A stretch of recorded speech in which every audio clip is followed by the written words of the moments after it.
న్యాయాధిపతులు 14వ అధ్యాయము. సంసోను తిమ్నాతునకు వెళ్లి తిమ్నాతులో ఫిలిష్తీయుల కుమార్తెలలో ఒకతెను చూచెను. అతడు తిరిగి వచ్చి, తిమ్నాతులో ఫిలిష్తీయుల కుమార్తెలలో ఒకతెను చూచితిని, మీరు ఆమెను నాకిచ్చి పెండ్లి చేయవలనని తన తల్లిదండ్రులతో అనగా, వారు నీ స్వజనుల కుమార్తెలలోనే కాని నా జనులలోనే గాని స్త్రీ లేదనుకొని సున్నతి పొందని ఫిలిష్తీయులలో నుండి కన్యను తెచ్చుకొనుటకు వెళ్ళుచున్నావా అని అతని నడిగిరి. అందుకు సంసోను, ఆమె నాకిష్టమైనది గనుక ఆమెను నా కొరకు తెప్పించుమని తన తండ్రితో చెప్పెను. అయితే ఫిలిష్తీయులకేమైనా చేయుటకై యెహోవా చేత అతడు రేపబడినన్న మాట అతని తల్లిదండ్రులు తెలుసుకొనలేదు. ఆ కాలమున ఫిలిష్తీయులు ఇశ్రాయేలీయులను ఏలుచుండిరి.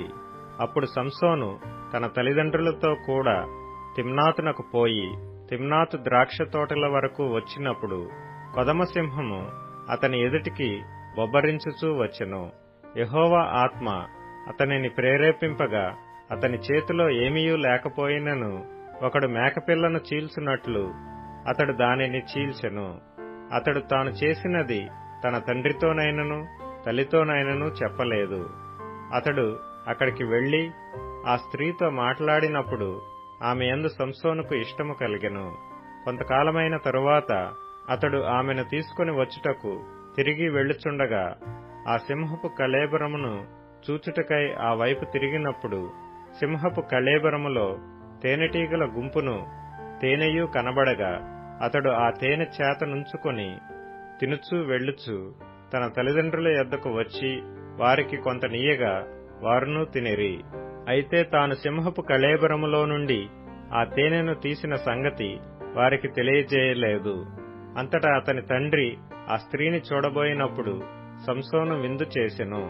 అచ్చటి పెండ్లి కుమారులు అట్లు చేయుట మర్యాద. వారు అతని చూచినప్పుడు అతని యొద్ద నుండుటకు 30 మంది స్నేహితులను తోడుకొని వచ్చిరి. అప్పుడు సంసోను, మీకిష్టమైన ఎడల నేను మీ ఎదుట ఒక విప్పుడు కథను వేసెదను. మీరు ఈ విందు జరుగు 7 దినములలోగా దాని భావమును నాకు తెలిపిన ఎడల నేను 30 సన్నపు నార బట్టలను 30 దుస్తులను మీకిచ్చెదను. మీరు దాని నాకు తెలపలేకపోయిన ఎడల మీరు 30 సన్నపు నార బట్టలను 30 దుస్తులను నాకియ్యవలెనని వారితో చెప్పగా వారు, మేము ఒప్పుకొందుము, నీ విప్పుడు కథను వేయమని అతనితో చెప్పిరి.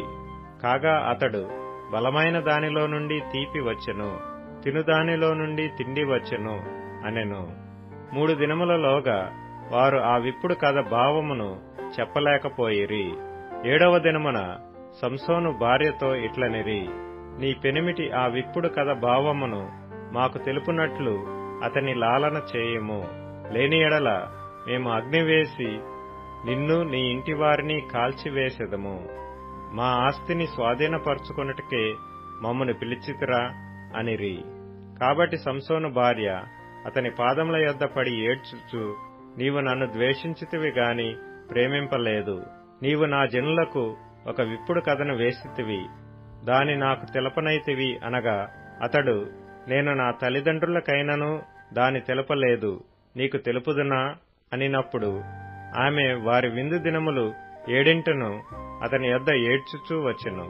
7వ దినమున ఆమె అతని తొందర పెట్టినందున అతడు ఆమెకు దాని తెలియజేయగా ఆమె తన జనులకు ఆ విప్పుడు కథను తెలిపెను. 7వ దినమున సూర్యుడు అస్తమింపక మునుపు ఆ ఊరి వారు, తేనె కంటే తీపి అయినదేది, సింహము కంటే బలమైనదేది అని అతనితో అనగా అతడు, నా దూడతో దున్నకపోయిన ఎడల నా విప్పుడు కథను విప్పలేక ఇందురని వారితో చెప్పెను.